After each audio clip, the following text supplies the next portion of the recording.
نجومے نے کہا بادشاہ کو کہ اگر آپ نے اس کو دیکھا تو آپ کی دید یعنی آپ کی نظریں چلی جائیں گی. بالآخر ایسا ہوا.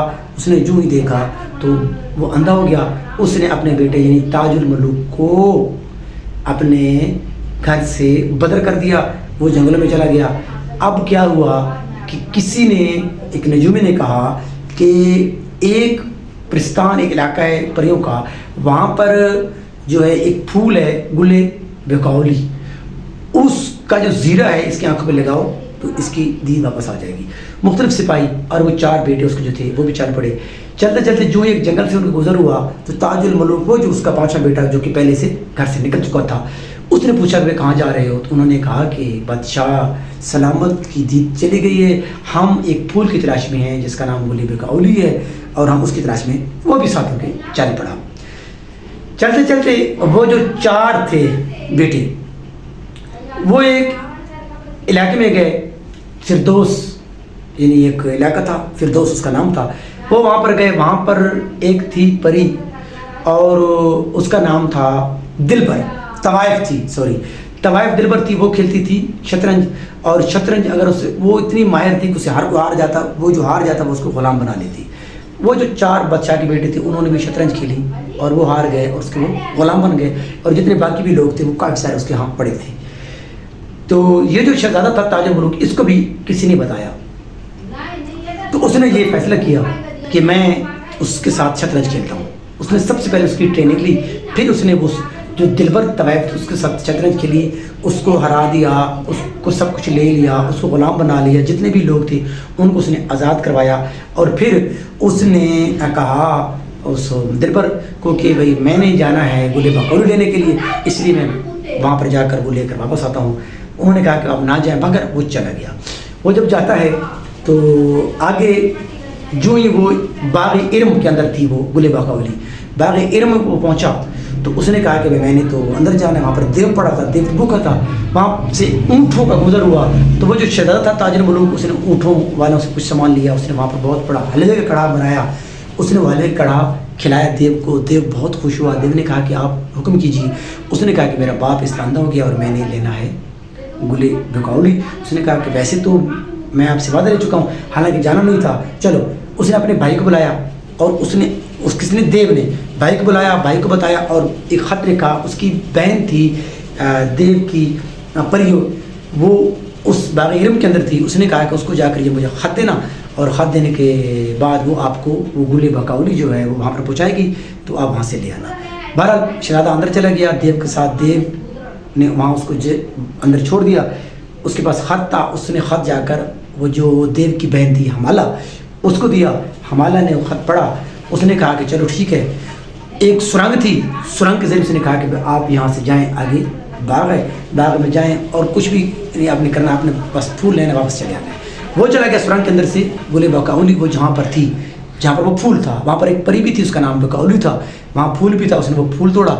پھول توڑنے کے بعد پری سوئی ہوئی تھی. پہلے اس نے کہا کہ اس کو جگاتا ہوں, پھر اس نے کہا کہ نہیں. اس نے اس کی انگوٹھی جو تھی وہ اتاری, اپنے ہاتھ میں پہنی اور اپنی اس کے ہاتھ میں دے کر وہاں سے نکلا. حمالہ نے وہاں سے اس کو باہر نکالا اور حمالہ نے کہا کہ یہ میرے 2 بال لے جاؤ, جہاں مشکل پڑے تو ان کو جلانا, میں آپ کی خدمت میں حاضر ہو جاؤں گی.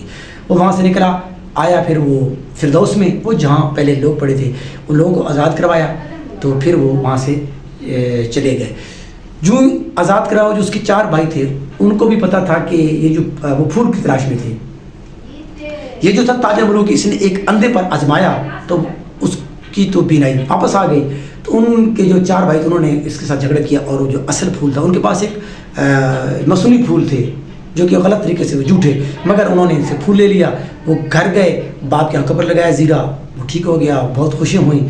اب جو تھا کہ وہ یعنی تاج الملوک نے کہا کہ اب یہ میری جو کام تھا وہ بھی ناکام ہو گیا ہے. اس نے پھر وہ جو بال تھے جلائے. حمالہ حاضر ہوئی. اس نے کہا کہ یہاں پر گلے نگارین یعنی گلشن نگارین, ایک گلشن بنایا جائے, خوبصورت پھل لگایا جائے, ایک محل بنایا جائے. تو بہرحال دیو پریوں نے وہ جلدی سے جنگل کے اندر سب کچھ بنا دیا. اس گلشن نگارین کی جو ہے نا خبر بادشاہ کو پہنچی, زین الملوک کو. زین الملوک نے کہا کہ اس کی جا کر سیر کرتی ہیں. وہ جا کر وہاں پر سیر کرنے گئے تو وہاں پر جو تاج الملوک تھا اس نے اس سے بات چیت کی، حالانکہ ان کو دونوں، اس کو تو پتہ تھا مگر اس کے باپ کو نہیں پتہ تھا. اس نے کہا کہ میرے 4 بیٹے، اس نے کہا کہ نہیں، اس نے ایک 5واں بھی تھا مگر وہ جو ہے نا میں نے اس کو دیکھا اور میں اندھا ہو گیا، وہ پھر میں نے اس کو گھر سے بھگا دیا تھا. تو بہرحال اس پر اس نے باقی سب کو الگ کر دیا، اس کے وہ 4 بھائی، اس کا باپ، اور اس نے بلایا پری کو، کون کو، دلبر کو. دلبر آئی، دلبر نے وہ ساری کہانی بتائی کہ یہ جھوٹے ہیں چاروں آپ کے بیٹے، اسی نے مجھے بھی ہرایا تھا، ان کو آزاد کروایا تھا، باقی لوگوں کو آزاد کروایا تھا، تیرے سپاہیوں کو بھی آزاد کروایا تھا. اس نے جا کر دیو کے پاس ملا، پھر ہمارا کے اس کے بہن جو تھی اس سے، پھر اس نے گلے بکولی لیا، اور یہ پھر وہاں سے واپس آیا. اس سے پھول انہوں نے چھین لیا. انہوں نے مفت کی شہرت کمائی ہے مگر اصل سچا اور دلیری آدمی ہے. تو بہرحال وہاں پر پھر مل گئے، بہت خوشی ہوئی، وہ سارے پھر اکٹھے ہو گئے. تو اب کیا ہوا، اب اس بات کی جو اس بات سے پہلے وہ جو کلے بکولی تھی پری، اس کو جب پتہ چلا کہ پھول نہیں ہے تو اس کو کسی نے کہا کہ وہ فردوس کے دلبر ایک دوست تھا، وہ وہاں پر آیا تھا ادھر، وہ لے گیا ہے. تو وہ پھر چلتی چلتی آئی، اس نے پھر اپنا نام رکھ دیا تھا فرح، انسانی شکل میں آ گئی تھی وہ مرد. تو وہ جب وہ تاج الملوک کا باپ زین الملوک سے ملی تو اس نے کہا کہ یہ بہت خوبصورت ہے. اس نے بتایا کہ میں ایک شہزادہ ہوں، مگر اس نے اس کو اپنا وزیر رکھ دیا، وہ بھی ساتھ تھی، وہ گلشن نگارین میں. تو اس کو پتہ چل گیا کہانی کا ساری کا. تو پھر اس نے یہ کہا کہ اس نے بتایا کہ وہ پھر اس نے دوبارہ اپنی پریوں کو روپ لیا، پھر وہ چلی گئی ادھر ہی اپنے جگہ پر جنت میں، باغ علم میں. اب کیا ہوا، اب جب وہ وہاں گئی تو اس نے خط لکھا، اس نے شہزادی کو خط دیا، پہلے حمالہ کو، پھر اس نے سمن کو دیا. سمن ایک پری تھی، اس نے آ کر دیا تھا شہزادے کو، تاج الملوک کو، کہ وہ آپ کے عشق میں مبتلا ہے، وہ آپ کو ملنا چاہتی ہے. بالآخر شہزادہ بھی وہاں سے گلشن نگارین چھوڑ کر چلا گیا باغ ارم میں.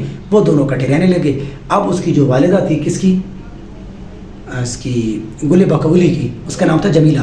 اس کو پتہ نہیں تھا، جب اس کو پتہ چلا کہ یہ دونوں عشق میں مبتلا ہیں، اس نے اپنی بیٹی یعنی گل بکولی کو بھی پابند کر دیا، اور اس کو ایک دریا تھا تلسم یعنی جادو کا، اس کے اندر وہ پھینک دیا. چلتے چلتے کچھ عرصے بعد وہ وہاں سے نکلا، کون، تاج الملوک. وہ وہاں سے نکلا، وہ باہر نکلا تو ایک جنگل میں سے اس کا گزر ہوا. جنگل میں اس نے دیکھا کہ ایک اژدہا سامنے آ رہا ہے، اور ایک اس کے بعد اس جو بال تھے، مگر ایک سانپ چھوٹا سا بن گیا. سانپ نے وہ نکالا اپنا من کا. تو وہ پوری رات وہ دونوں یعنی وہ جو سانپ اور اژدہا تھے اس کو چاٹتے رہے. رات گزری، پھر دن، پھر ایک اگلی رات آئی.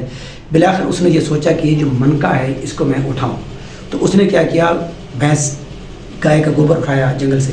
وہ جو انہوں نے من کا باہر پھینکا، اس نے اوپر گوبر رکھ دیا. وہ گم ہو گیا، سانپ دونوں مر گئے، اژدہا بھی اور سانپ بھی. اس نے وہ من کا اٹھایا. اب وہ جا رہا تھا، راستے میں وہ دیکھتا ہے تو ایک روح افزا ایک پری بیٹھی ہوتی، رو رہی ہوتی ہے. اس نے اس سے بات چیت کی تو اس نے یہ بتایا کہ میں جو ہوں، میں گل بکولی کی کزن ہوں. اس کا جو باپ ہے گل بکولی کا، وہ باغ ارم کا بادشاہ ہے، اور میرا جو باپ ہے وہ فردوس کا یعنی کہ باغ کا بادشاہ ہے. مگر گل بکولی بیمار تھی، میں اس کو پوچھنے جا رہی تھی، مجھے کسی دیو نے اٹھا لیا، اس نے بند کر دیا، تو اس لیے میں جو ہے نا گھر سے بے گھر ہوں. اس نے پھر اس کو لیا، کس نے، تاج الملوک نے، اس کو فردوس میں پہنچایا. جو ہی وہ فردوس میں اس نے پہنچایا تو اس کی وہ جو لڑکی تھی یعنی وہ جو پری تھی، اس کی والد اور والدہ، اس کے والد نام تھا مظفر، انہوں نے اس کا بہت شکر ادا کیا. اور مختصراً بتاؤں تو پھر انہوں نے کہا کہ آپ حکم کریں. اس نے پھر بتا دیا کہ میں جو ہے نا وہ گل بکولی کا عاشق ہوں. تو انہوں نے کوشش کی، پہلے گل بکولی ان کے وہاں آئی، ایک ہفتہ رہی، وہ دونوں ملتے رہے. پھر ان دونوں نے یعنی مظفر نے اور اس کی بیگم نے جا کر گل بکولی کا جو باپ تھا اس کو کہا، اس کی ماں کو بھی کہا، جمیلہ کو. انہوں نے پھر اس کو رشتہ دیا، ان دونوں کی شادی ہو گئی. اب جب شادی ہوئی تو اب پھر چلتے ہیں باغ ارم کی طرف. وہ جو باغ ارم تھا اس میں راجہ اندر بھی تھا، جو کہ بکولی کو وہاں پر نچاتا تھا، رقاصہ تھی وہ. تو اس کو جب پتہ چلا کہ وہ تو اس طرح یعنی کہ چلی گئی ہے، تو اس نے پھر پریوں کو بلایا، دیو کو بلایا، ان کو کہا کہ وہ اس کو اٹھا لاؤ. وہ اس کو اٹھا کر لے جاتے، اس کو روزانہ وہ اٹھا کر لے جاتے باغ ارم میں. رات کو وہ وہاں پر ناچتی. اسی طرح پتہ چل گیا کچھ دنوں بعد، کس کو، شہزادے کو بھی، تاج الملوک کو بھی، کہ یعنی یہ ادھر جاتی ہے. تو ایک دن جب وہ رات کو دیو اٹھا کے جا رہے تھے اس کے تخت کو، تو وہ بھی اس نے پکڑ لیا، تخت کا پایا وہ بھی ساتھ چلا گیا. وہاں پر وہ طبلہ بجاتا رہا.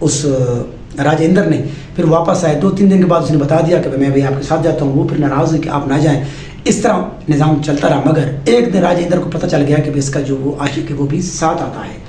تو اس کو مزید غصہ آیا. اس نے دی بد دعا کہ اے جو ہے شہزادی تو جو ہے نا تیرا جسم جو آدھا ہے وہ پتھر کا بن جائے اور تو مصیبتوں میں رہے. پھر تو انسانی جسم میں آئے 12 سال کے بعد پھر تو دوبارہ پری کے جسم میں آئے. ایسے ہی ہوا. کچھ دنوں بعد اس کا آدھا جسم جو تھا وہ بن گیا پتھر کا. اس کو کسی قلعے میں ڈال دیا تھا اور وہ جو شاید تھا وہ بھی مارے ارد گرد پھر رہا تھا. پھرتے پھرتے اس کو ایک پری ملی. اس نے اسے بتایا کہ وہاں پر جو ہے نا پریاں کا ہول جا رہا تھا. اس پر مسکرائی تو انہوں نے کہا کہ آپ تو وہ ہیں طبلہ نواز جو ادھر جاتے تھے. اس نے کہا جی. اس نے کہا کہ آپ کی جو پری ہے وہ وہاں کسی قلعے میں پڑی ہے.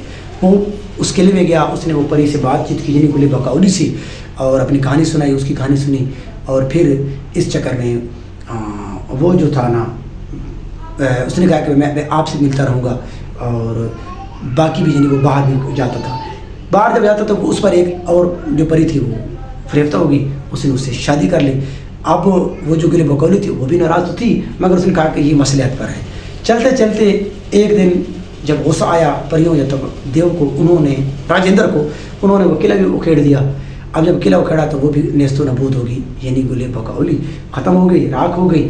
اب کہا جاتا ہے کہ وہاں پر کسی نے جو ہے نا وہ سرسوں کی سرسوں کا ایک کسان نے ساگ وہاں سے کاٹا.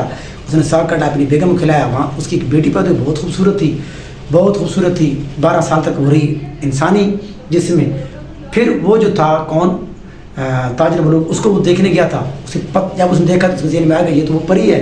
12 سال کے بعد اس پری نے اپنے باپ کو کسان کو کہا کہ میں آدمی کے روح میں آئی ہوں مجھے بد دعا ہے مگر میں پری ہوں. اس نے اس کو ایک تحائف دیے تو پھر وہ وہاں سے چلے گئے. پھر وہ دونوں اکٹھے خوشی خوشی رہنے لگے اور بعد ازاں پھر وہ واپس اپنے پچھلے قلعے میں بھی آ گئے. یہ مختصر سی کہانی ہے اور اس کے بعد یہ والے سوالات ہیں. امید کی جا سکتی ہے کہ آپ کو بہت سمجھ آئی ہوگی. اللہ نگہبان.